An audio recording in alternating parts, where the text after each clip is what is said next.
오늘은 이제 야고보서 첫 시간이에요. 첫 시간이고 개관을 먼저 살펴보려고 하는데요. 보통 성경 공부 시작하면 항상 개관을 먼저 하잖아요. 항상 서론처럼 개관을 먼저 하잖아요. 근데 개관을 보통 이렇게 한번 훅 훑고 지나가는 경우가 많아요. 그런데 저는 그 개관을요, 이렇게 훑고 지나가는 게 아니라, 형식적으로 지나가는 게 아니라, 개관을 더 집중해서 하려고 해요. 왜냐하면 개관은 전체 지도와 같기 때문입니다. 개관을 먼저 우리가 확실하게 좀 알아야지. 야고보서가 5장밖에 안 되잖아요. 사실 장이 짧아서이기도 해요. 장을 본격적으로 들어갈 때는 한 장씩 하루에 한 장씩 갈 텐데 개관을 충분히 나눌 수 있는 시간이 돼서요. 그리고 개관이 너무나 중요하기 때문에 먼저 나무를 살펴보기 전에 숲을 확실하게 딱 머릿속에 정리를 해야지 더 성경을 잘 볼 수 있을 것 같아서 개관을 좀 더 구체적으로 한번 다뤄볼까 해요. 우리 개관 한번 좀 볼까요? 목차를 볼게요. 처음에 인트로, 또 야고보는 누구인가? 누구에게 쓰는 책인가? 또 기록 목적, 교회는 어떤 문제가 있었나? 또 특징, 체계, 구조, 결론 이렇게 있는데요. 제가 그 개관을 좀 깊이 있게 다룬다고 했잖아요.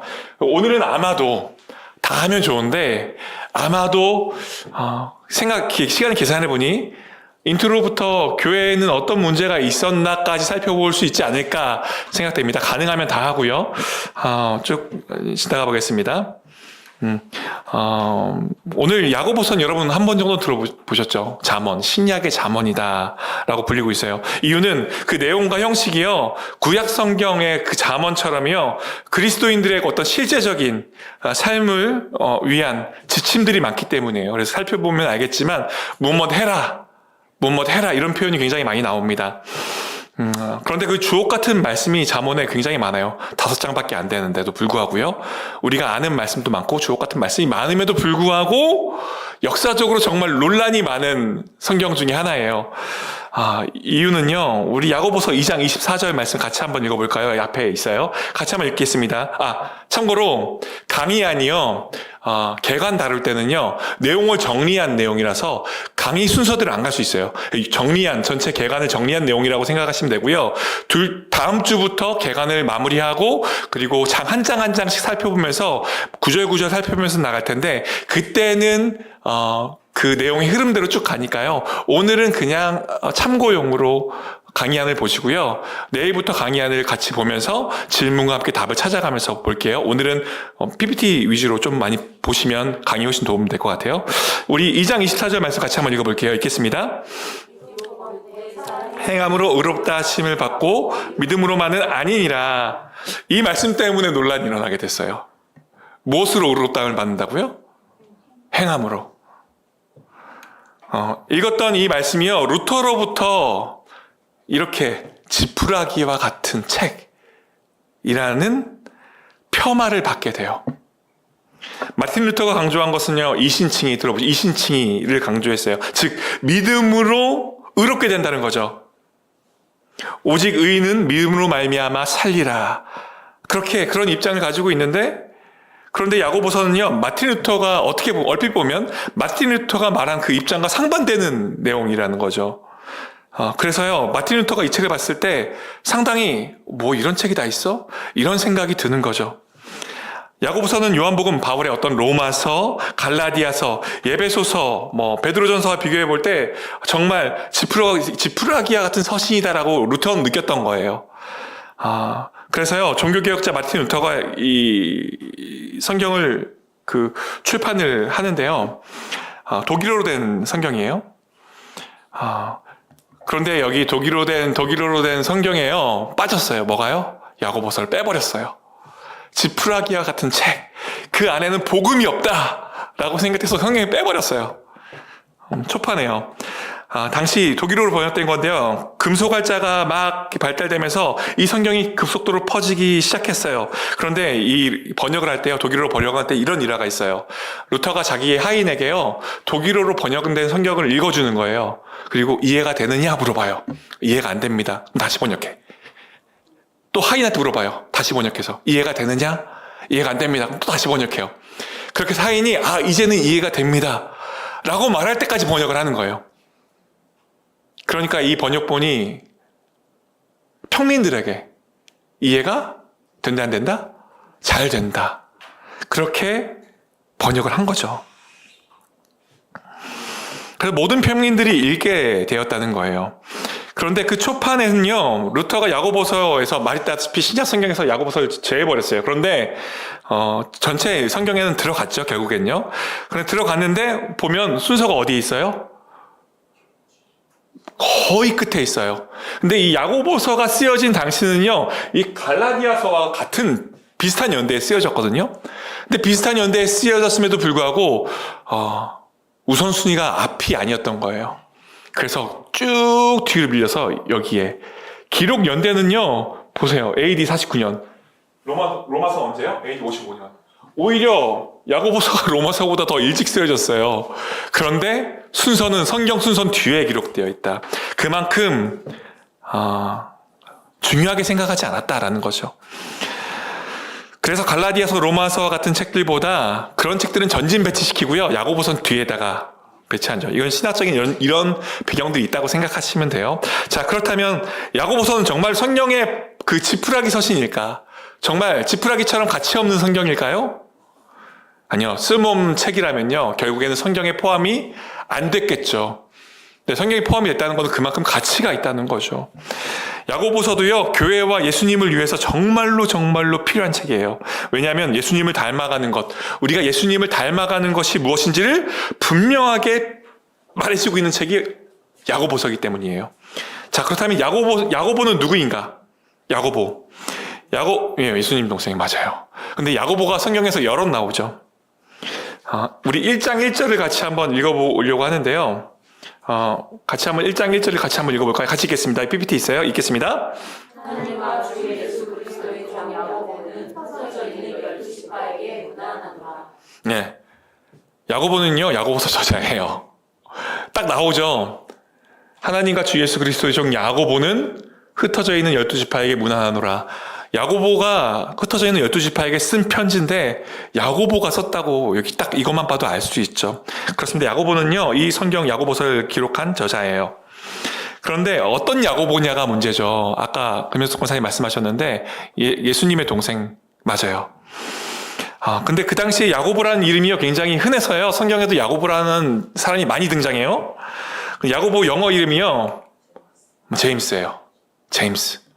이게요, 제임스가 야콥이라는, 구약에서는 야콥, 신약에서는 야고보.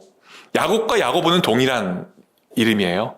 그런데 구약에서는요, 야콥이라고 하고요, 신약에서는 오늘 야고보라고 합니다. 우리가 좀 더 이렇게 알아두면 좋을 것들이요. 우리가 서구에서 이름 굉장히 많이 쓰이죠. 야고보가 뭐라고 서구에서 이름 불려요? 제임스라고 불리죠. 도마는 토마스. 이렇게 앤드류, 매튜, 피터, 요한은 존, 이런 식으로 서구에서 이름이 많이 쓰이고 있다는 거예요. 상식적으로 알아두면 좋습니다. 성경에서 야고보라는 이름은요, 4명이나 등장해요. 첫 번째 세데베의 아들 야고보가 등장합니다. 예수님의 12제자 중에요, 야고보가 2이나 있어요. 12제자 중에 야고보라는 이름이 2이 있다는 건 그 당시에 야고보라는 이름이 흔했어요. 근데 첫 번째 제자, 그 12제자 중에 두 명이 있었는데, 첫 번째는요, 세데베의 아들 야고보. 예수님 우편, 좌편하면서 누가 더 크냐, 이거 따졌던 야고보. 그리고 두 번째는요, 큰 야고보, 그래서 작은 야고보, 이렇게 부르죠. 또 유다의 아버지 야고보도 있어요. 그러니까 예수님의 제자 야고보 2 있고, 또 다른 야고보는 유다의 아버지 야고보가 있어요. 그리고 오늘 주인공인 예수님의 동생 야고보를 쓴 사람이죠. 사도행전 12장 1절에서 5절을 보면요, 헤롯 아그리파 1세가 손을 들어서 교회 중에 몇 사람을 죽이려고 해요. 먼저 그때 제일 먼저 누가 죽어요? 세베대의 아들 야고보가 제일 먼저 순교해요. 첫 번째 순교예요. 제일 먼저 순교예요. 예수님의 제자 중에 제일 먼저 죽은 거예요. 이게 첫 번째 순교입니다. 예수님의 제자 중에 최초로 순교했던 사람이 세베대의 아들 야고보였어요. 예수님의 제자 야고보가 죽을 때요, 유대인들은 그걸 보고 막 좋아했어요. 그걸 본 헤그리파 1세가 베드로를 잡아다가 감옥에 가두게 되죠. 그때가 AD 44년경이에요. 바로 순교했을 때죠. 세베대의 아들 야고보가요. 자, 그럼 오늘의 주인공인 야고보의 저자, 그 야고보를 이해하기 위해서는요, 성경의 여러 구절들을 좀 같이 우리가 한번 살펴봤으면 좋겠어요. 마태복음 13장, 우리 54절에서 56절 말씀 같이 한번 읽어볼까요? 말씀 같이 읽겠습니다. 보이시죠? 같이 읽겠습니다. 시작. 이르되 이 사람의 지혜와 이런 능력이 어디서 났느냐? 목수의 아들이 아니냐? 그 어머니는 마리아. 그 형제들은 야곱, 요셉, 시몬, 유다라 하지 않느냐? 그 너희들은 다 우리와 함께 있지 아니하냐? 그런즉 이 사람의 이 모든 것이 어디서 났느냐? 우리가 방금 읽었던 이 구절에 야고보의 이름이 나오죠. 그러면서 동시에 누가 나와요? 예수님의 동생들의 이름이 쭉 나와요. 여러분, 마리아가 동정일 때에 성령으로 잉태한 게 바로 예수님이죠. 그 예수님의 동생들이 있는 거예요. 육신의 동생들이 있는 거예요. 순서대로 쭉 첫째, 둘째, 셋째, 넷째 쭉 이렇게 나열되어 있어요. 이후에 그 마리아와 요셉과의 관계를 통해서 많은 아들과 딸들을 낳았는데 순서대로 그 첫째, 둘째, 셋째, 넷째예요. 그리고 기록되어 있지 않지만 누구도 많았다? 딸들도 많았다. 예수님이 제일 먼저이기 때문에 예수님이 첫째 아들이라고 볼 수 있어요. 육신의 아들이라기보다는 성령으로 잉태되었지만 예수님 첫째. 그렇다면 둘째가 누굴까요? 야고보예요. 오늘 저자 야고보가 둘째. 예수님을 제외하고는 육신으로는 첫째 아들인 거예요. 그런데 예수님이 첫째 아들, 야고보가 둘째 아들인 거죠. 그리고 또 하나 여기서 우리가 주목해야 될 점이 하나 있어요. 읽었던 야고보, 요셉, 시몬, 유다 중에 이 4명 중에요. 2명이나 성경을 썼어요. 누구요? 색깔 들어가 있죠. 야고보와 유다. 야고보와 유다 서 있죠. 예수님의 그 막내 동생 유다가 쓴 거예요. 예수님의 형제가 둘이나 성경을 썼다는 거죠. 요한복음 7장 1절에서 5절도 같이 한번 읽어볼까요? 1절, 그래서 보면 야고보서, 유다서. 이렇게 야고보의 동생 유다가 마지막 성경 마무리를 했죠. 우리 요한복음 7장 1절에서 5절 말씀 같이 한번 읽어볼까요? 말씀 읽겠습니다. 시작. 그 후에 예수께서 유대에서 다니려 아니하심은 초막절이 가까운지라. 그 형제들이 예수께 이르되 행하는 일을 제자들로 보게 여기를 떠나 유대로 가소서. 스스로 나타나기를 구하면서 무전히 다른 사람이 없나니 이 일을 행하려 하거든 자신을 세상에 나타내소서 하니 이는 그 형제들까지도 예수를 믿지 아니하였다. 예, 우리가 주목하고자 하는 거는요, 예수님을 믿지 않았대요. 형제들도 예수님을 믿지 않았대요. 오늘 이 야고보서를 쓴 야고보도 예수님을 믿지 않았대요. 야고보서는 둘째이기 때문에요, 맏형, 첫째이신 예수님과 함께 동네를 막 따라다녔을 거예요. 첫째 형을요. 동네를 돌아다니면서 뭘 봤을까요? 첫째 형인 예수님이 사역하는 모습을 많이 봤겠죠. 근데 그게 엄청난 스트레스였을 거예요. 형 지금 뭐 하는 거예요? 지금 이런 일을 막 해도 되는 거예요? 막 이런 의문들이 들면서 스트레스, 왜 주위 시선이 곱지 않았거든요. 나중에는요, 미쳤다라고 말하는 장면까지 나와요. 예수님을 향해서요. 그 정도로 예수님을 믿지 않았던 때가 야고보에게도 있었다는 거예요. 그런데 우리가 생각해 봐야 될 것은, 이 예수님을 믿지 않았다는 말이 예수님을 완전히 부인하는 거였냐? 예수님 전체를, 예수님의 모든 사역을 다 부인하는 거였냐? 아니면 특정 부분만 믿지 않았다는 것이냐? 라는 것을 우리가 좀 명확하게 이해할 필요가 있어요. 1절을 보면요. 예수님이 사역했던 주무대가 어디죠? 갈릴리예요. 갈릴리. 유대 지역에 다니면요, 유대인으로부터 무엇이 있어요? 살해 위협이 있기 때문에 거기서 사역을 못했던 거예요. 주무대가 갈릴리였어요. 그림에 나오죠. 갈릴리, 이게 예수님의 주 사역 무대였다는 거예요. 그래서 예수님은요, 갈릴리 지역 중심으로 초기 사역들을 진행했어요. 그런데 2절을 보니까 중요한 명절이 찾아왔어요. 어떤 명절이요? 초막절이 이르는 거예요. 그리고 또 3절에 보니까 그 형제들, 즉 혈육이 예수님에 대해서 이야기해요. 뭐라고 얘기해요? 맞아요. 맞아요. 한마디로 이런 얘기예요. 형님, 이런 총동네 갈릴리 말고요. 유대로 갑시다. 중심지로 가요. 그러니까 예수님이 뭔가를 막 사역을 하니까 변화가 일어나잖아요. 기적이 일어나죠. 사람들이 모여들잖아요. 동생들도 그 부분을 인정했던 거예요. 아, 우리 형이 뭔가 능력이 있구나. 뭔가 달란트가, 소질이 있구나. 뭔가 형을 통해서 뭔가가 일어나고 있구나. 그러니까 이 촌동네 갈릴리가 아니라 유대, 중심부로 갑시다. 중심부로 가야죠. 라고 말하고 있는 거예요. 뭔가 일을 하려면 크게 해야 된다는 거. 시골이 아니라 이 중앙 무대로 가서 큰 역사를 일으켜보자. 그런 의미로 말하고 있는 거예요. 그래서 4절 보면 이렇게 나오죠. 스스로 나타나기를 바라면서 숨겨서 일하는 사람이 없나니 이 일을 행하려 하거든 세상에 자신을 나타내소서. 형제들이 계속 그렇게 예수님에게 청하고 있는 거예요. 중심 무대로 가자. 유대로 가자. 갈릴리를 떠나 유대로 가자라고 계속 형제들이 이야기하고 있는 거예요. 이 내용을 보면요. 뭘 알 수 있어요? 예수님을 믿지 않았다는 것은요. 예수님 전체 모든 사역을 부인했다는 게 아니에요. 예수님의 사역을 보고 따라다니면서 믿었어요. 인정했어요. 그래서 갈릴리를 벗어나 유대까지 나가기를 청합니다. 그런데 예수님에 대해서 무엇을 믿지 못했냐? 무엇을 믿지 못했냐? 딱 하나 믿지 못했던 게 있어요.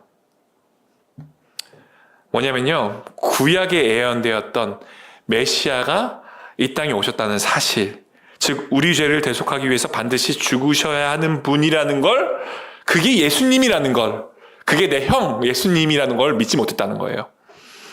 혈육들은 그걸 몰랐다는 거예요. 그래서 5절 보면 이렇게 표현되죠. 5절 같이 한번 읽어볼까요? 읽겠습니다. 예수님의 사역을 부인했다는 거 아니에요. 예수님의 능력을 부인했다는 게 아니에요. 무엇을 부인하는 거예요? 예수님이 메시아라는 것을 부인하는 거예요. 그것을 믿지 못했다는 거예요. 심지어 예수님의 친족들도요, 예수님을 향해 이렇게 반응했어요. 우리 같이 한번 읽어볼까요? 우리 20절, 21절 다 읽어볼게요. 읽겠습니다. 다시 모임으로 식사할 겨를도 없는지라 예수의 친족들이 듣고 그를 붙들어 나오니 그가 미쳤다. 친족들이 뭐라고요? 미쳤다. 예수님을 향해서 미쳤다라고 말해요. 미쳤다라고 할 정도로 예수님의 행적과 사역들을, 그 말씀들을 이해하지 못했던 거예요. 예수님이 하신 일들을 도무지 이해 못하는 거죠. 그냥 우리가 여기서 인간적인 시선이 얼마나 무서운가. 이 육신으로 묶여있는, 혈연관계로 묶여있는, 오히려 더 가족이기 때문에 혈연관계, 육신으로 묶여있는 이 육신의 시선이 얼마나 무서운가를 우리가 생각해 볼 수가 있는 거죠. 나사렛 사람들이 예수님을 믿지 않았고 오히려 죽이려고까지 했어요. 유대 사람들 예수님을 죽이려고 했죠. 왜요? 다 영적인 시선이 아니라 육신의 시선으로 바라봤기 때문에요. 근데 이제 한 걸음 더 들어가서 야고보가 바뀌는 시점이 있어요. 야고보가 이제 형의 그 사역들을 믿는 것을 넘어서서 예수님이, 내 형이 메시아다라는 것을 인정하는, 바뀌는 시점이 있다는 거예요. 그 결정적인 사건, 바로 예수님의 부활 사건입니다. 예수님의 부활 사건이요. 이때 야고보가 완전히 달라져요. 이 부분을 사도 바울은 아주 정확하게 묘사하고 있어요. 우리 고린도전서에서 이렇게 말하죠. 우리 고린도전서 15장 3절에서 9절 말씀인데요. 우리 같이 말씀 한번 읽어볼게요. 읽겠습니다. 시작. 내가 받은 것을 먼저 너희에게 전하였노니 이는 성경대로 그리스도께서 우리 죄를 위하여 죽으시고 장사 지낸 바 되셨다가 성경대로 사흘 만에 다시 살아나사 개바에게 보이시고 그의 12제자에게와 그 후에 500여 형제에게 일시에 보이셨나니 그 중에 지금까지 대다수는 살아있고 어떤 사람은 잠들었으며 그의 야고보에게 보이셨으며 그 외 모든 사도에게와 맨 나중에 만삭되지 못하여 난 자 같은 내게도 보이셨느니라. 나는 사도 중에 가장 작은 자라. 나는 하나님의 교회를 박해하였으므로 사도라 칭함을 받기 감당. 여기 3절에 성경대로 이 말은 무슨 성경을 말할까요? 구약에 맞아요. 이 당시 신약이 있다 없다? 이 당시 신약이 없었어요. 구약 성경대로, 구약의 말씀대로.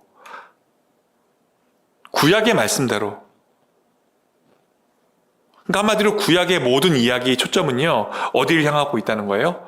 예수님을 향하고 있다는 거예요. 구약의 모든 이야기는요, 누구에 대한 이야기예요? 예수님에 대한 이야기. 다시 오실 메시아, 그리고 이 메시아가 부활할 것이라는 것까지 다 이야기해주고 있어요. 구약에서요. 바로 예수 그리스도를 메시아라 말하고 있는 거죠. 그래서 메시아가 이 땅에 오셔서 우리 죄를 대속하시고 죽으시고 부활하실 것을 쓴 책이 바로 구약 성경입니다. 구약은 그냥 옛날 이야기로 읽으면 안 되고요. 그래서 예수 그리스도에 대한 모든 것을 지목하고 지향하고 있는 책이다라는 생각을 가지고 읽어야 되겠죠. 결국 구약도요, 그리스도의 죽음을 예언하고 있죠. 그거 지금 바울이 얘기하고 있는 거예요. 고린도전서를 통해서 성경대로 그리스도께서 우리를 위해서 친히 죽으셨는데 무엇대로 죽으셨다고요? 성경대로요. 이미 그리스도의 죽음이 구약에 다 기록되어 있어요. 예언되어 있다는 거예요. 성경대로 죽으셨어요. 그 장사 지낸 바 되었다가 성경대로 사흘 만에 부활하셨다라고 언급하고 있는 거죠. 그리고 5절 보면요. 게바 누구죠? 맞아요. 베드로요. 시몬 베드로요. 그 다음 베드로에게 보이셨대요. 그리고 그 다음에 누구에게 보이셨다고요? 순서대로 나와 있죠? 게바 다음 누구요? 12제자. 베드로 다음 누구요? 네, 베드로. 게바 12제자. 그 다음에 500의 형제. 그 다음 누구요? 야고보.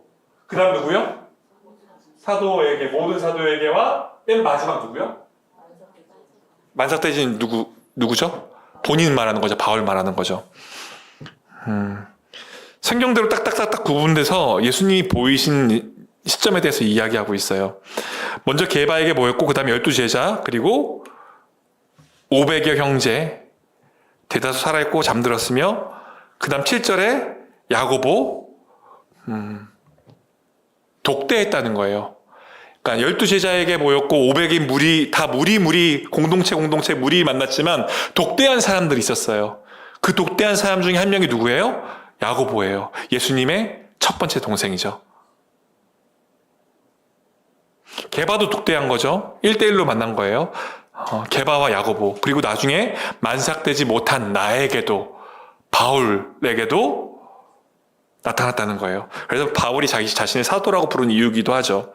그렇다면 야고보 그 변화의 그 모멘토는 뭘까요? 야고보가 변했잖아요. 야고보 변화의 모멘토. 맞아요. 모멘토는 부활 사건이라는 거예요. 이 부활 사건으로 야고보가 1대1로 예수님을 독대하면서 야고보가 완전히 변한 거예요. 예수님을 1대1로 만난 그 순간 야고보가 완전히 바뀝니다.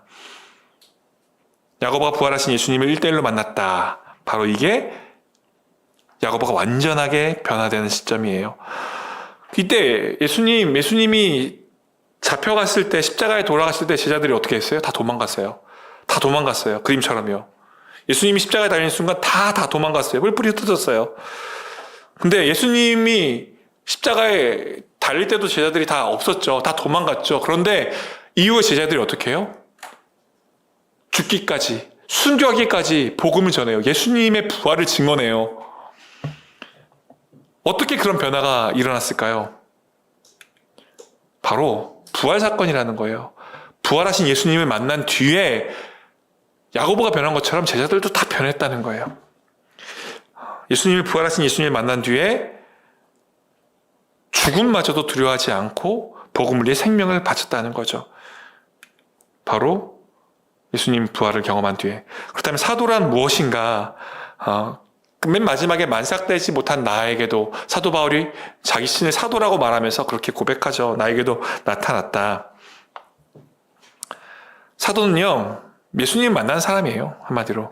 사도의 기준은요, 예수님의 직계 12제자, 그리고 부활을 본 자, 경험한 자, 그리고 보냄받은 자들, 그게 사도의 기준입니다. 그러니까 예수님의 12제자 외에도요, 예수님이 나타나셔 직접 대면한 500명도 포함돼요. 그 야고보와 바울처럼 1대1로 만나는 사람들도 사도라고 부를 수 있는 거예요. 그래서 우리 인생의 중요한 터닝 포인트가 뭘까요? 부활하신 예수님을 만나는 거예요. 1대1로 인격적인 예수님을 만나는 게 우리 삶의 매우 중요한 터닝 포인트라는 거예요. 우리 자녀들도 마찬가지죠. 우리 어린 세대들이요, 우리 부모님들이요, 열심히 성경 공부하고 성경적인 지식을 얻고 그 가운데서 1대1로 예수님을 깊이 경험한다 해도요, 우리 부모의 신앙이 우리 자녀의 신앙이 될 수가 없다는 거예요.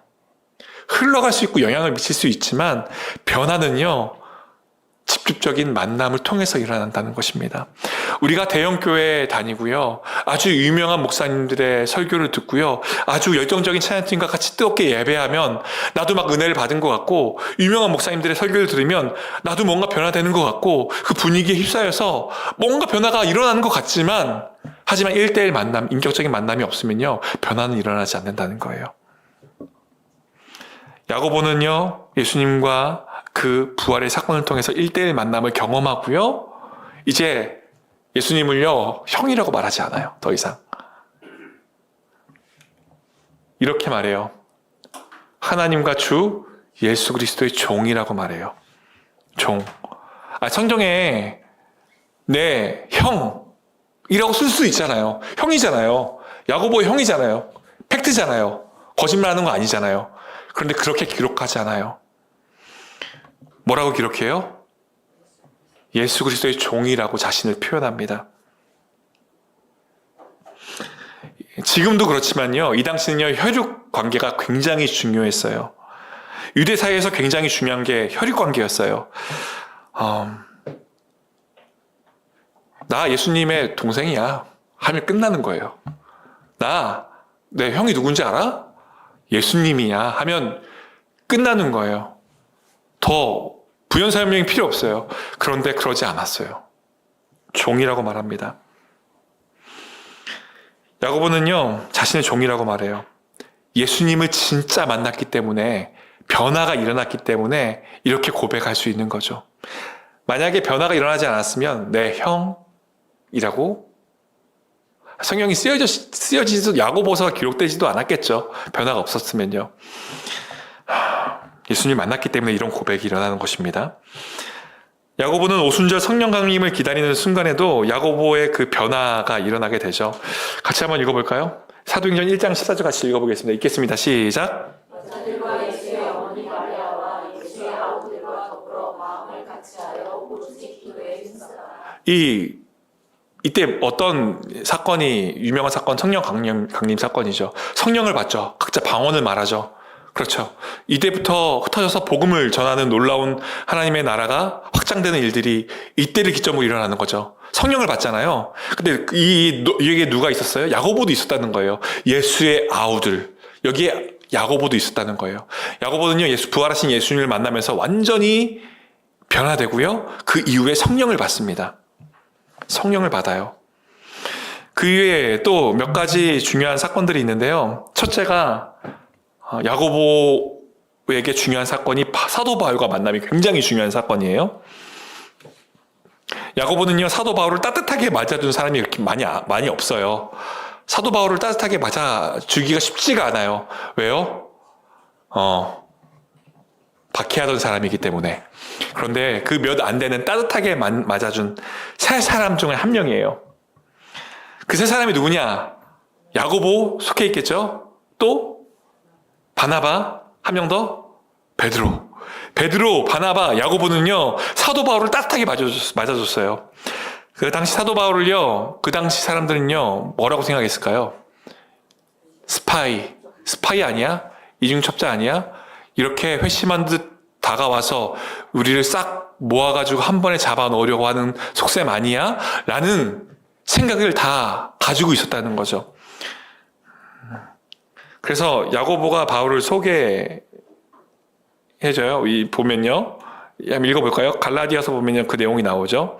사도 바울이 따뜻하게 맞아주는 장면이에요. 같이 한번 읽어볼까요?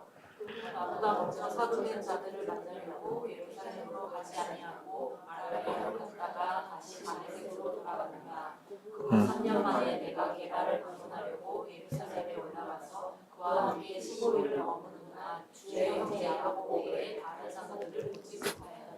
주의 형제 야고보의 다른 사도들을 만났다 못 만났다? 굉장히 점잖게 표현했지만 다 도망갔다는 거예요. 다 무서워서 도망간 거죠. 내가 만나면 무슨 해코지를 당할까. 굉장히 다른 사도들을 보지 못하였노라. 굉장히 점잖은 표현이지만 다 도망갔어. 야고보 빼고는 다 도망갔어. 아무도 다 상종 안 해줘. 이 말이에요. 사도 바울이요. 다 피했다는 거죠. 야고보만이 사도 바울을 따뜻하게 만나줬다는 거예요. 이 만남이 굉장히 중요한 만남이라는 거죠. 두 번째 또 중요한 사건이 있어요. 바로 예루살렘 공의의 사건이에요. 여러분 사도행전을 보면요. 사도행전 전반부에는요. 사도행전 전반부의 주인공 누구예요? 후반부에는 사도 바울이 주인공이죠. 근데 사도행전 전반부의 주인공이 누구예요? 베드로가 주인공이에요. 베드로가 주인공입니다. 그리고 후반부에 누가 주인공이? 바울이에요. 근데 이 전반부와 후반부의 그 사이에 굉장히 중요한 사건이 있어요. 바로 예루살렘 공의의 사건이에요. 근데 이 사건의 중심 인물이 누구냐? 바로 야고보라는 거예요.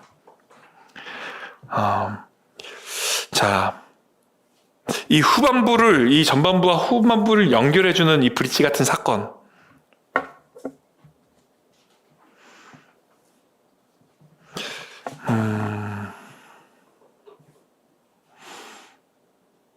사도행전 전반부는요, 베드로가 중심이 돼서 예루살렘 안에서 예루살렘 안에서 복음이 전파되는 이야기들이 쭉 나와 있어요. 그 후반부 13, 14, 15장부터 보면요, 사도 바울이 중심이 되죠. 그때부터는요, 로마 제국의 주요 도시 데살로니가, 고린도, 예베소와 같은 그런 곳에서 복음이 전해지게 됩니다.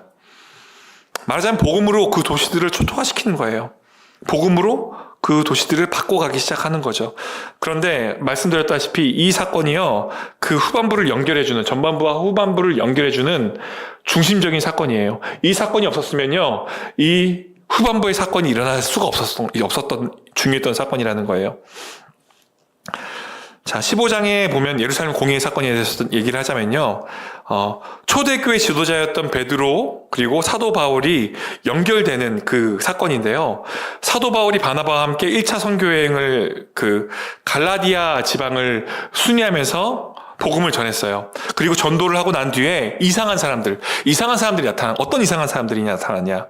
예루살렘 출신의 유대인 크리스찬들이 나타났는데요. 문제는요, 아직 이들이 묶여 있었어요. 뭐에 묶여 있었냐? 율법과 할례에 묶여 있는 거예요. 이들이. 그래서 이렇게 말하죠. 예수님을 믿는 것만으로 안 된다. 믿음뿐만이 아니라 할례도 받아야 된다. 절기도 지켜야 된다. 율법주의자들이죠, 완전히. 나타나서 이렇게 말하는 거예요. 이렇게 강조하는 거예요. 이런 사람들 때문에 사도 바울이 율법주의자들 사이에서 한판 붙은 거예요. 그래, 좋다. 예루살렘에 가서 따져보자. 한번 회의를 열어보자. 누가 옳은지 한번 보자. 그렇게 해서 열린 사건이 예루살렘 공의의 사건입니다. 이 회의에서요, 베드로와 바울 못지않게 중요한 리더십을 발휘한 게 야고보라는 거예요. 근데 우리는 잘 알려져 있지 않아서 잘 모르죠. 베드로나 바울만 떠올리는데 야고보가 결정적인 순간마다 리더십을 보여줬다는 거예요. 예루살렘 공의회가 열린 때는 사도행전 15장입니다. 당시 야고보는요, 예루살렘의 지도자였어요. 초대 감독, 수장, 한마디로 담임 목사. 예루살렘 교회의 담임 목사였어요. 야고보가요. 그렇다면 왜 예루살렘 공의회가 열렸냐면 좀 더 구체적으로 살펴보면요, 말씀드린 것처럼 사도 바울이 복음을 전하면서 이방인들이 많이 돌아오기 시작했어요. 이방인들이 돌아오자 문제가 생긴 거예요. 무슨 문제? 이방인들이 구원을 받는 데 있어서요, 믿음만으로 가능하냐? 이방인들이 믿기만 하면 구원을 받을 수 있냐? 아니라는 거예요. 믿는 것 플러스 할례를 받아야 된다라고 주장하는 사람들이 생긴 거예요. 그래서 이 문제를 놓고 회의가 열린 겁니다. 당시 예루살렘에서요, 예수님을 믿는 유대인들 중에 예수님도 믿어야 되지만 할례를 받아야 된다, 그래야 된다라고 말하는 사람들, 모세의 율법도 지켜야 된다라고 주장하는 사람들이 생겨나기 시작하면서 문제가 생겼다는 거죠. 이런 이슈가 생기면서 공의회가 열렸고, 그런데 사도 바울, 베드로, 또 율법을 지키는 유대 그리스도인들이 이렇게 막 논쟁을 하고 있는데, 그때 예수님을 믿으면 율법도 같이 지켜야 한다라고 주장하는 사람들이 한 자리에 모여서 이제 한 번에 이 일들을 이 공의회에서 정리합니다. 어떻게 정리하냐? 이 문제를 가지고 회의를 열렸을 때 두 사람이 일어나서 그 회의를 주도해요. 바로 베드로와 바울이요. 또 야고보도 포함되죠. 야고보도 이 회의를 진행해요. 베드로가 일어나서 사도 바울의 주장을 지지합니다. 오직 믿음만으로 충분히 구원이 가능합니다. 할례 굳이 안 받아도 돼요. 라는 그 주장에 지지해요. 바울의 주장에 베드로가 지지합니다. 오직 믿음만으로 가능하다는 거예요. 그리고 자신이 직접 경험한 이야기를 베드로가 경험한 이야기들을 풀기 시작해요. 어떤 이야기요? 바로 고넬료와의 만남 이야기를 풀기 시작해요. 하나님께서 환상 중에 부정하다고 여겼던 각종 짐승들을 보여주면서 잡아 먹으라 라고 말씀하시고, 그리고 베드로가 주님 저는 못 먹겠습니다 라고 거절할 때 하나님이 환상을 통해 주신 메시지가 무엇이었나요? 이방인도 하나님께서 깨끗하게 하셨다는 거예요. 그래서 베드로가 이방인 고넬료의 집에 가서 복음을 전하고, 그때 똑같이 고넬료가 뭘 받아요? 성령을 받게 되죠. 그리고 믿음으로 구원받았다는 사실을 베드로가 이 공의회에서 증언하게 된 거예요. 베드로가 사도 바울을 공개적으로 지지하게 된 거죠. 지지 성명이 된 거예요. 그리고 당시 예루살렘 교회 총회장이었던, 예루살렘 교회의 담임 목사였던 야고보가 결론을 땅땅땅 내립니다.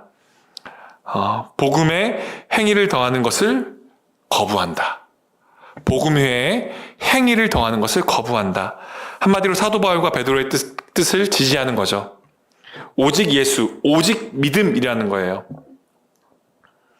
야고보는 교회 수장이었기 때문에요. 이 말 한마디로 이 회의가 결정이 된 거예요. 이 사건을 말미암아 유대와 기독교가 분리돼요. 이때 유대교와 기독교가 분리돼요. 엄청난 사건이죠. 유대교와 기독교가 이 사건 때문에 분리가 돼요. 이게 바로 예루살렘 공의회 사건입니다. 기독교는 더 이상 예루살렘 안에만 머무르지 않고요. 이때부터 온 세상으로 퍼져나가기 시작해요. 만약에 이 해가 없었다면 기독교는 그냥 예루살렘 안에만 머물러 있었을 거예요. 그런데 이 공의회를 통해서 유대교와 기독교가 분리되면서 기독교는 온 세상 열방으로 기독교가 뻗어나가기 시작한 거죠. 이 사건이 그래서요, 유대교와 기독교가 분리되었던 역사적인 순간이라고 생각하시면 돼요. 율법으로부터 자유를 선포하는 자유의 헌장과도 같은 사건이죠. 그 중심에 누가 있었다? 야고보가 있었다. 야고보가 담임 목사로 땅땅땅 한 거예요. 당회장으로 이 회의를 끝낸 거예요. 이렇게요. 엄청나게 중요한 역할을 한 거죠. 원래 근데 야고보는요, 재밌는 건요, 원래 꼬장꼬장한 사람이에요. 율법주의자였어요. 그러니까 많은 유대인들이 이 회의를 진행할 때, 담임 목사인 야고보는 누구 편이다? 유대인들 편이다. 아니, 오직 믿음만으로 되는 게 아니라니까. 할례도 받아야 되고 다른 것도 율법도 지켜야 돼. 믿음만으로 안 돼 라고 야고보가 유대인들의 편을 들어줄 줄 알았어요. 그런데 어떻게 했어요? 바울과 베드로를 지지한 거예요. 오직 믿음만으로 충분하다는 거예요. 그러니까 유대인들이 뒤집어진 거죠. 이런 배경 속에서 우리 갈라디아서 2장 9절 같이 한번 읽어볼까요? 갈라디아서 2장 9절 같이 한번 읽겠습니다. 기도같이 여기는 야고보와 게바와 요한에게 주신 은혜를 알므로 나와 바나바에게 친구의 악수를 하였으니 우리는 이방인에게로 그들은 할례자에게로 가게 하려 합니다. 네, 우리가 생각해 볼 것은요, 이때 신약 성경은 헬라 문화에서 헬라어로 쓰여졌잖아요. 그런데 여기서 이름이 기록되어 있는 걸 보면요, 그냥 무작위로 기록되어 있지 않다는 거예요. 보통 나이가 많은 연장자나 중요한 인물 순서대로 기록되어 있습니다. 어떻게 기록되어 있죠? 이름이 누구부터 나와 있죠? 야고보, 그 다음 게바, 요한. 누가 제일 중요한 인물이었다? 야고보가 중요한 인물이었다라고 말해주고 있는 거예요.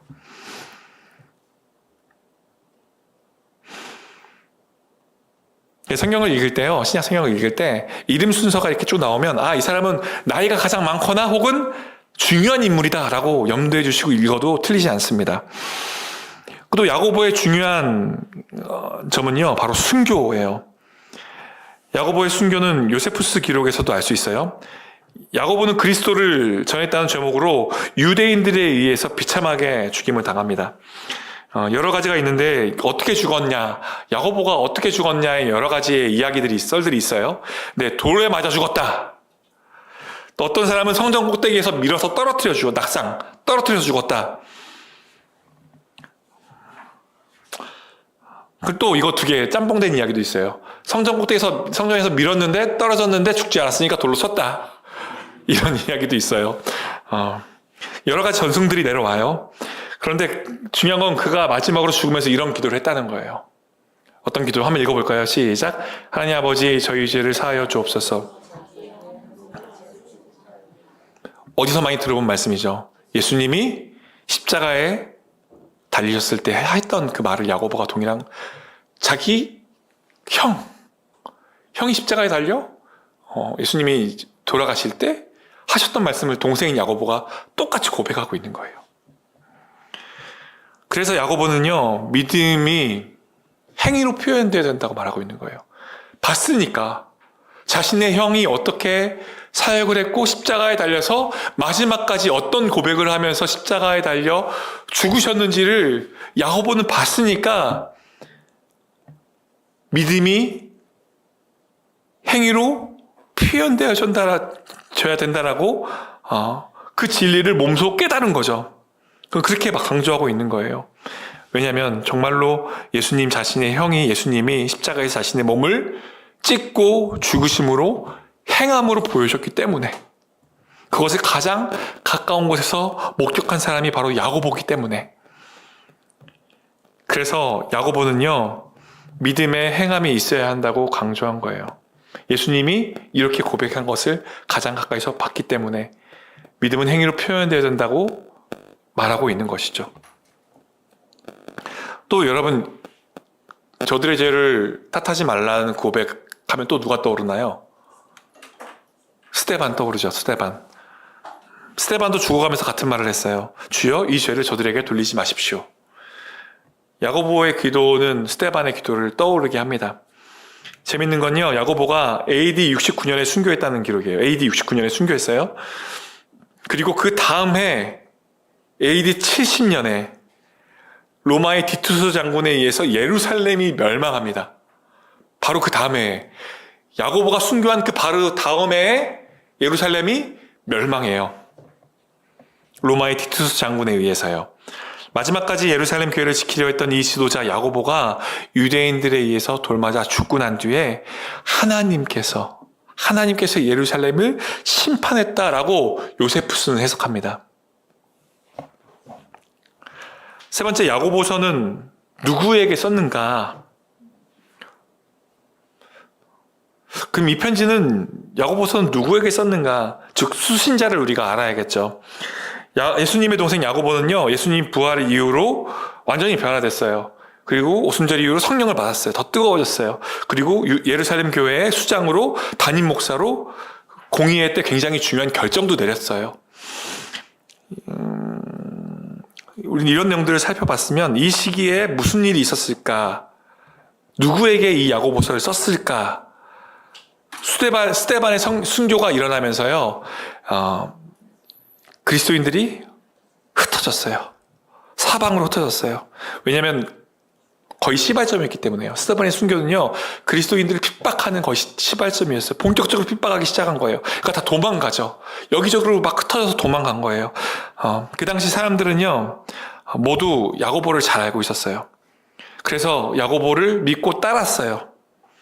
그래서 야고보는요, 요즘은 우리가 흩어져 있어도 소통을 뭘로 해요? 카톡으로 하고, 문자로 하고, 메일로 하고, 전화로 하고, 소통 방법이 많았어요. 그런데 그 당시는 편지밖에 없었어요.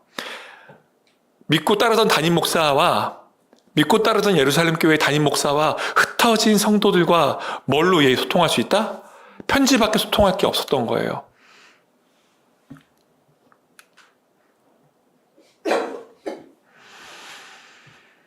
이런 문제가 있는데, 우리 교회 안에 이런 문제가 있는데 어떻게 해야 됩니까? 교회 안에 이런 일이 생겼습니다. 어떻게 해야 됩니까? 서신들이 계속 야고보와 성도들 흩어진 그리스도인들과 계속 왔다 갔다 한 거죠. 그게 바로 야고보서예요. 그렇게 이해하시면 됩니다. 디아스포라, 즉 흩어진 교회들이 늘어나기 시작했는데 그 예루살렘 교회 야고보는 그 중심적인 역할을 했던 거예요. 그리고 흩어진 교회 사람들에게 야고보서를 통해서 계속 서신했던 거죠. 그들을 격려하고 교훈하기 위해 기록된 것이 바로 야고보서의 기록 목적입니다. 다만 야고보서는요, 초기에요, 정경으로 인정받는데 시간이 걸렸어요. 아까 말했다시피 루터도 지푸라기와 같은 책이라고 빼버렸잖아요. 독일어 초판에 없었잖아요. 나중에 그 뒷자락에 정경으로 들어가는 게 쉽지 않았다는 거예요. 시간이 걸렸다는 거예요. 왜냐하면 야고보서에는 복음이 신학적인 내용들이 거의 없어요. 복음에 대한 내용들이 거의 담겨져 있지 않아요. 그렇지만 그 내용의 깊이와 실제적인 겉면이 초대교회의 삶과 신앙을 잘 보여주는 내용들이 많이 있는 거죠. 주로 강조한 것은 삶, 실천, 행동에 대한 내용들이 야고보서에는 강조점으로 많이 기록되어져 있어요. 그렇다면 진짜 목적지는 뭘까요? 야고보서의 삶, 실천, 행동, 이 표현이 굉장히 많이 나오고 강조하는데요. 이 삶, 실천, 행동은 어디로 향하고 있냐? 정말 진정 강조하고자 하는 것은 무엇이냐 하면 바로 바른 순종이에요. 그러니까 삶, 실천, 행동을 통해서 뭘 하자? 바른 순종을 하자는 거예요. 여기에 초점이 있다는 것입니다. 그냥 무조건 행하라, 무조건 따라가 아니라 바른 순종을 하자라는 것에 초점이 있다는 거예요.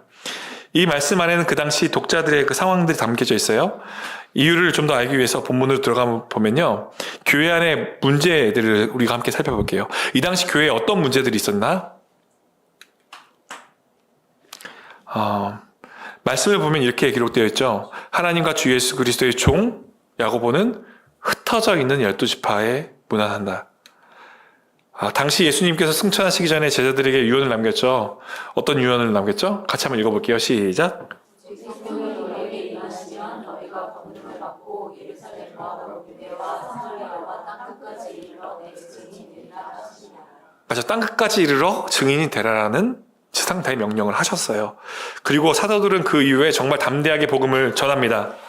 놀라운 일이 일어나죠. 베드로가 막 설교를 하니까 수많은 사람들이 막 회심하는 놀라운 일들이 일어나요. 막 한 번에 설교할 때마다 3천 명씩 회심하는 사건들이 일어납니다. 그리고 회심한 사람들이 어디로 몰려와요? 예루살렘 교회로 몰려오기 시작해요. 예루살렘 교회가 그래서 부흥을 맞이합니다. 그걸 보고 시기한 유대인들이 많았어요. 그리고 그걸 보고 시기한 유대인들이 했던 사건이, 결정적인 사건이 뭐예요? 스데반, 돌로 쳐서 죽인 사건이에요. 이 스데반의 순교 사건을 보면요, 얼마나 초대의 그리스도인들이 극심한 박해를 받았는지를 알 수 있는 거죠. 예루살렘 교회에 이때부터 엄청난 핍박이 일어나기 시작해요. 그래서 아까 말씀드린 것처럼 성도들이 흩어져요. 안디옥을 비롯한 여러 지방으로 흩어집니다. 뭐 어디로 가자 저기로 가자 막 흩어져요. 이 흩어짐은 여러분 우연이 아닙니다. 하나님은 언제나 흩어짐을 통해 역사를 이루어 가셔요. 바벨탑 사건도요, 겉으로 보면 악한 사건, 맞아요. 악한 사건이에요. 우리가 우리의 이름을 내자, 높이 쌓아 올라가는 우리의 이름을 내자, 교만의 사건이죠. 악한 사건이죠. 그런데 그 이면을 보면요, 이 사건을 통해 하나님은 무엇을 이루어가요? 땅끝까지 흩어지는, 복음이 흩어지는 일을 하나님이 이루어 가십니다.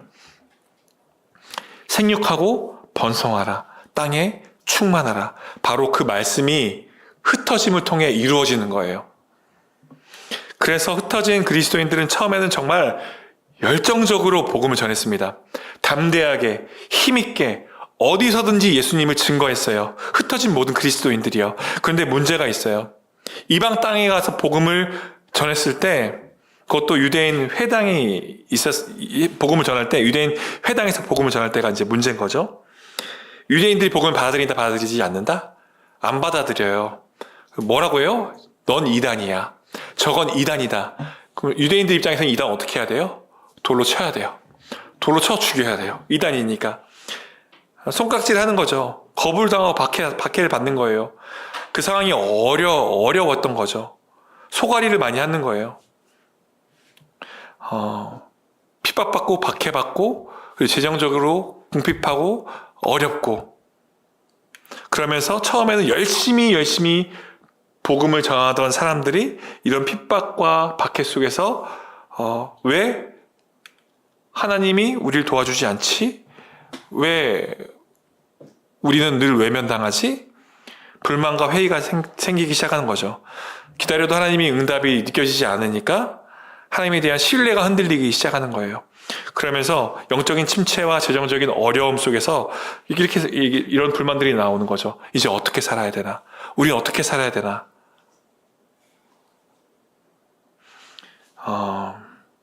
이런 상황 가운데 또 다른 문제가 생겨요. 어떤 문제가 생기냐면 이들의 이런 어려움들을 채워줄 수 있는 힘 있는 사람들, 경제적으로, 사회적으로 지위가 높은 사람들이 나타나니까 그런 사람들에게 집중하기 시작하는 거예요. 그런 사람들에게 부자들, 고관들, 그런 사람들이 나타나면 그 사람들을 의지하기 시작하는 거예요. 그래서 야고보서에 보면 이런 말이 있죠. 너희 중에 부자가 들어오면 좋은 자리에 인도하고 가난한 자가 오면 내 발치에 앉으라 하지 않느냐. 즉 부자를 높이고 가난한 자를 멸시하는 교회의 모습들이 이런 시대적인 상황 속에서 생겨나기 시작한 거예요. 그러다 보니까 교회 안에서도 이기심, 개인주의, 비방, 다툼들이 생겨나기 시작하는 거예요. 양쪽에서 다 버림받고 복음을 전해도 핍박받고 가난하고 경제적으로도 어렵고 신앙 공동체가 또 이런 상황 속에서 무너지기 시작하는 거죠. 이때 필요한 것이 무엇이었을까요? 바로 회복의 메시지가 필요했습니다. 그때 야고보가 바로 이 서신을 쓴 거예요. 야고보서를 쓴 거예요. 야고보서는 단순히 행하라라는 책이 아니에요. 상처받고 지친 성도들에게 그들의 믿음이 다시 살아나도록 권면하는 회복의 메시지입니다. 그래서 처음에 찬양할 때 예수 나의 좋은 치료자라는 찬양을 했잖아요. 동일하게 야고보서 서신이 단순히 공부가 아니라 우리 안에도 이 회복의 서신으로, 회복의 메시지로 우리 내면에, 우리 가정에 또 일어났으면 좋겠어요. 야고보서는 그렇게 쓰여졌어요. 회복의 서신으로 쓰여진 거예요. 상처받고 지친 성도들에게 믿음이 다시 살아나도록 권면하는 회복의 메시지, 회복의 서신으로 야고보서가 쓰여진 거죠. 그리고 야고보서는 그 교회들을 향해서 여러 가지 고민과 또 문제들을 또 다루고 있죠. 야고보서를 보면요, 내용을 보면요, 이 편지를 받은 교회에 여러 문제가 있다는 것을 야고보서를 보면 우리가 차차 다루게 될 텐데 야고보서를 보면 알 수가 있어요. 첫 번째 문제가 있었어요. 차별의 문제가 있었어요. 차별의 문제가 있었어요. 아까 얘기했던 것처럼 가난한 자와 부자를 차별하는 문제들. 이야기한 것처럼 극심한 재정적인 어려움 가운데 그들이 도움이 되니까 그들이 오면 기쁘게 환대하는 거죠. 가난한 자가 오면 저 구석으로 밀어넣고, 이런 차별의 문제들이 이 교회에 생기기 시작한 거죠. 경제적인 어려움, 안전의 위협, 생명의 경각에 달려있는 상황, 자신을 돌려쳐 죽이려고 한 사람, 그런 사람들에게서 나를 보호해줄 부자, 또 권세 있는 사람들이 필요했던 거예요. 그래서 차별이 일어나서 생겨났던 것입니다. 두 번째 문제는요, 야고보서 보면 그런 차별의 문제를 보면서 그런 차별하는 말들을 보면서 악한 생각이라고 말하죠. 두 번째는 말의 문제가 있었어요. 말의 문제. 야고보서 1장 9절 말씀을 같이 한번 읽어볼까요? 1장 9절 같이 한번 읽겠습니다. 시작.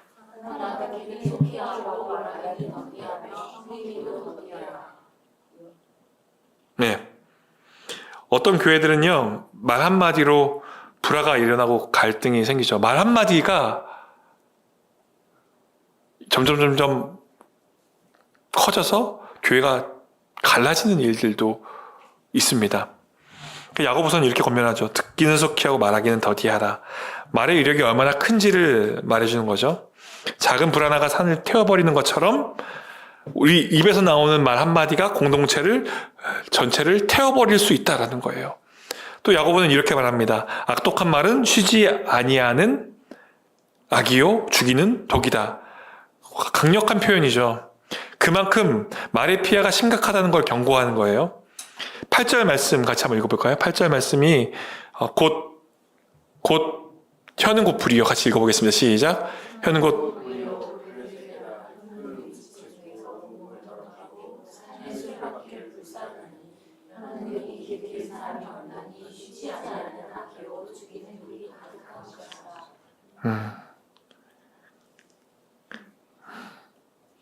굉장히 강력하게 표현했죠. 그리고 능히 이 혀를 길들일 자가 없다라고 말하죠. 혀를 길들일 자가 없다라고 말하죠. 쉬지 아니하는 악을 길들일 자가 없다라고 해요. 우리도 혀를 길들일 수 있다 없다? 혀를 길들일 수가 없다. 쉽지 않다는 거예요. 한국교회도 말에 문제가 많죠. 우리도 마찬가지입니다.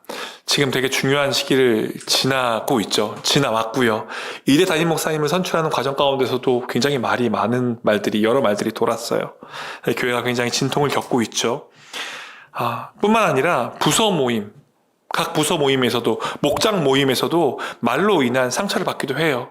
그리고 기도 제목을 나눌 때 깊이 있는 삶의 나눔을 위해서 나의 삶의 형편들을 다 나눴는데, 근데 이 말이 다른 곳에서 들려. 그럼 어떻게 해요? 마음이 상처가 되는 거예요. 말로 인한 상처들이 생겨나는 거죠. 당시 그 교회 안에서도 똑같은 일들이 일어났던, 말로 인한 어려움들이 생기고 교회가 분열되고 공동체가 깨어지는 일들이 말의 문제가 있었다는 것입니다. 또 세 번째 문제가 있어요. 세 번째 문제, 어떤 문제요? 시기와 다툼, 비방의 문제가 있었다는 거예요. 교회 안에서 시기하고 다투고 비방하는 문제들이 있었다는 거예요. 야고보는 이러한 시기와 다툼이 우리 안의 마음속 정욕에서, 욕심과 정욕에서 비롯된다라고 말하고 있어요. 그리고 해결책을 단순하게 분명하게 말합니다. 4장 6절을 한번 같이, 맨 위에 4장 6절 같이 한번 읽어볼게요. 읽겠습니다.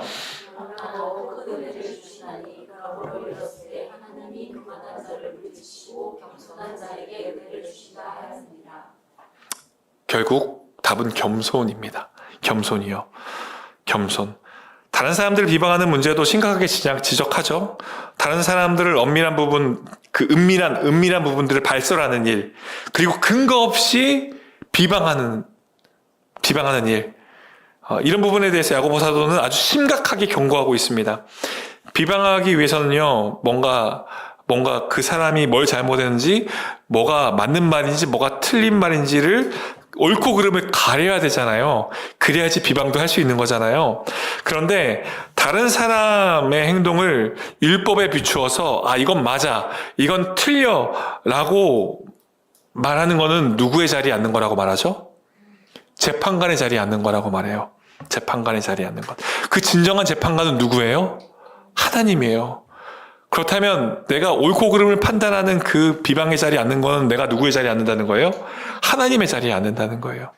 내가 하나님이 되는 거예요. 내가 하나님이.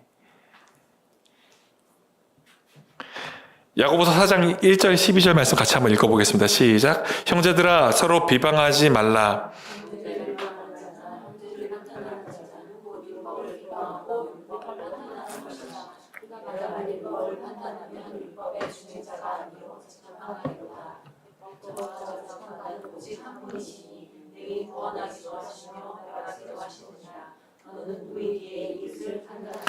정말 찔리는 말씀. 이 말씀에 피해갈 수 있는 사람은 아무도 없다고 생각합니다. 우린 자동적으로 판단하게 돼 있어요. 그리고 정죄하는 마음이 생겨나죠. 그런데 성경은 말합니다. 재판관은 오직 한 분. 누구요? 하나님 한 분이라는 거예요. 네가 누군데 이웃을 판단하냐라고 반문하고 있습니다.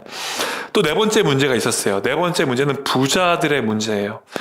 아까 얘기한 것처럼 부자들이 교회에 많이 나오기 시작했는데 야고보 사도들은 이 부자들에 대해서 강하게 말하고 있습니다. 교회 안에 부자들의 횡포가 있었다는 거예요. 요즘 현대도 마찬가지죠. 현대교회도 마찬가지죠. 근데 저희 교회 부임하면서 그런 거를 거의 못 봤어요. 좀 높은 자리에 있는 사람들, 사회적인 지위가 높은 사람들, 잘 사는 사람들이 어떤 입김이 교회에 미치는 것을 저는 높은 강성교회에서는 한 번도 본 적이 없어요. 근데 기성교회에서 생각보다 적지 않은 교회들이 사회적 지위가 높다고 또 경제적으로 여유 있다고 교회에 굉장한 많은 영향력들을 행사하는 것을 봅니다. 당시 교회도 그랬다는 거예요. 그래서 야고보 사도들은 아주 강력한 표현으로 부자들을 책망합니다. 교회에 좋은 영향력을 미치면 좋죠. 물질로 섬기고 헌신하고 봉사하고 이렇게 겸손하게 섬기면 좋지만, 근데 당시 부자들은요, 자기의 이익을 추구했어요. 자기의 이익을 부당한 방법으로 자기의 이익을 추구했어요. 있는 사람들이 더 했다는 거예요.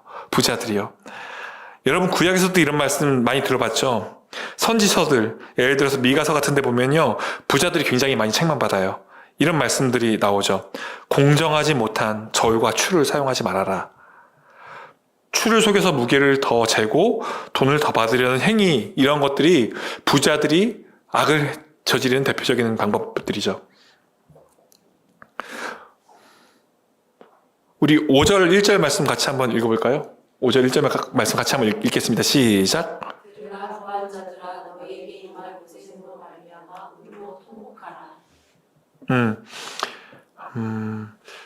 또 아래 4절 말씀 같이 읽겠습니다. 시작. 그러나 너희 앞에서 추수한 꿈꾼에게 주지 아니한 상시 소리를 들으며 그 추수한 자의 우는 소리가 만군의 주의 귀에 들려느니라.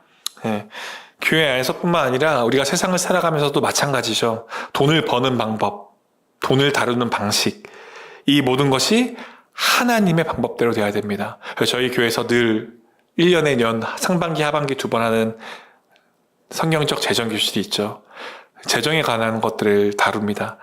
관심 있는 분들은 야고보서 끝나고요. 지금 사실은 지금 6강까지 이미 진행 중이에요. 내년 상반기에 있으니까 관심 있는 분들은 야고보서가 끝나고 성경적 재정교실 신청해 주시면 또 은혜를 누리실 수 있을 거예요.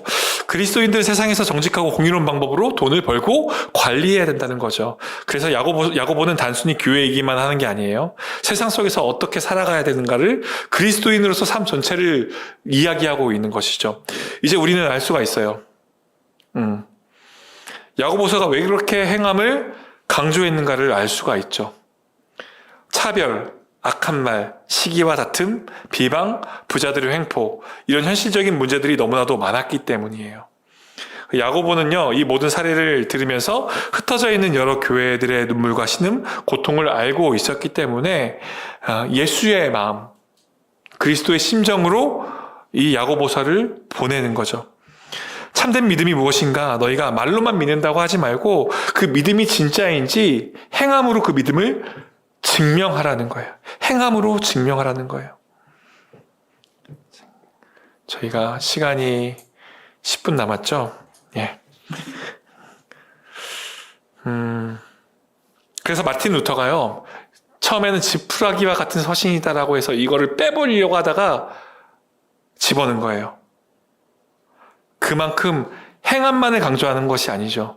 믿음이 행함으로 증명된다는 거예요. 믿음과 행함이 대척되는 게 아니라 함께 가는 거예요. 바로 이렇게요. 영혼 없는 육체는 뭐예요? 시체예요. 여기 들어가야 돼요. 행함 없는 믿음은 뭐예요? 시체 같다는 거예요. 죽은 믿음이라는 거예요. 우리 영혼이 없는 육체는요, 시체잖아요. 마찬가지로 행함이 없는 믿음은요, 죽은 믿음이라는 거예요. 루터도 이것을 알기 때문에 성경에 포함이 된 거죠. 성경에 다시 들어간 거죠. 사람이 육체와 영혼이 결합되어 있을 때만 살아있는 것처럼 믿음도 행함과 결합되어 있을 때만 살아있는 믿음이 된다라는 것입니다. 육체와 영혼이 분리되면 시체, 마찬가지로 믿음과 행함이 분리되면 죽은 믿음이라는 것입니다. 믿음을 강조하는 로마서나 갈라디아서, 그리고 행함을 강조하는 야고보서가 서로 모순된 것이 아니라는 거죠. 신학적으로 충돌하는 게 아니라는 거예요. 그 이유는 두 가지 이유로 볼 수가 있는데요. 첫 번째는요, 야고보서도 믿음을 굉장히 강조한다는 거예요. 예를 들어서 야고보서는 우리가 하나님께 지혜를 구해라라고 말하죠. 우리가 잘 알고 있는 말씀이에요. 너희들 중에 누구든지 지혜가 부족하다면 하나님께 지혜를 구하라. 후히 주신 하나님께 지혜를 구하라고 말해요. 그런데 그 지혜를 구하는 방법을 뭐라고 말해요? 지혜를 구하는 방법 믿음이에요. 믿음으로 구하라고요. 믿음으로 구하라고. 믿음을 강조하는 거죠. 또 5장에서는 뭐라고 해요? 병든 자를 위해서 기도하라고 권면하죠. 병든 자를 위해서 기도할 수 있는 이유는요. 기도는 병든 자를 낫게 해요. 근데 그냥 기도가 아니라 믿음의 기도는 병든 자를 낫게 한다는 거예요. 믿음의 기도. 믿음이 빠지면 안 돼요. 또 마찬가지로 우리가 그리스도에 대한 믿음을 가졌기 때문에 사람들을 차별하지 말라고 해요. 사람들을 차별하지 않는 이유는 다른 세상적인 이유가 아니라 선한 일을 해야지. 그것이 상식이지. 이게 아니라 우리가 그리스도의 믿음을 가졌기 때문에 차별하는 것은 나쁘다라고 말해요. 모든 것이 다 믿음에서 출발합니다. 두 번째 이유는요. 로마서, 갈라디아서, 야고보서 모두 다 같은 이야기를 하고 있어요. 이 세 권의 책이 서로 모순된 게 아니죠. 같은 복음을 서로 다른 시각으로, 같은 복음을 다른 시각으로 말하고 있는 거예요.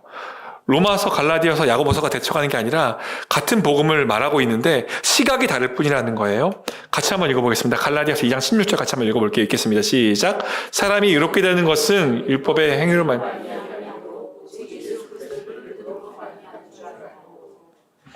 로마서 3장 28절 같이 읽어보겠습니다. 시작.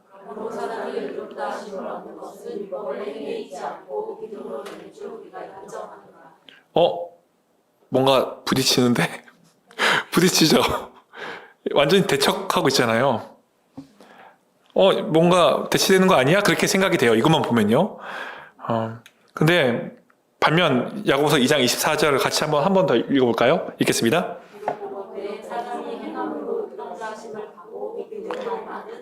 믿음은 아니래요. 완전히 대치되는데? 이거 큰일 났네? 완전 충돌되네? 라는 생각이 들죠.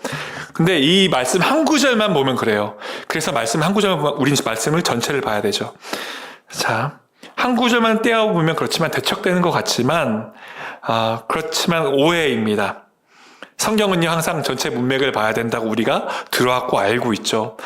야고보 사도는 아브라함이 이삭을 제물로 바치려고 했던 사건을 예로 들어요. 우리가 너무나 잘 알고 있는 아브라함이 이삭을 제물로 바치려고 했던 그 사건을 예로 들죠. 즉, 그 사건을 예로 들면서 이렇게 말하죠. 네가 보거니와 믿음이 그의 행함과 함께 일하고 행함으로 믿음이 온전하게 되었느니라. 이 말씀은요, 믿음으로 의롭게 됨을 부정하는 게 아니라는 거예요. 오히려 행함은 믿음으로 의롭게 된다는 그 사실을 증명하는 것이다라고 말하고 있는 거죠. 22절 말씀 굉장히 중요합니다. 같이 한번 읽어볼게요. 22절 말씀이요. 23절 말씀이에요.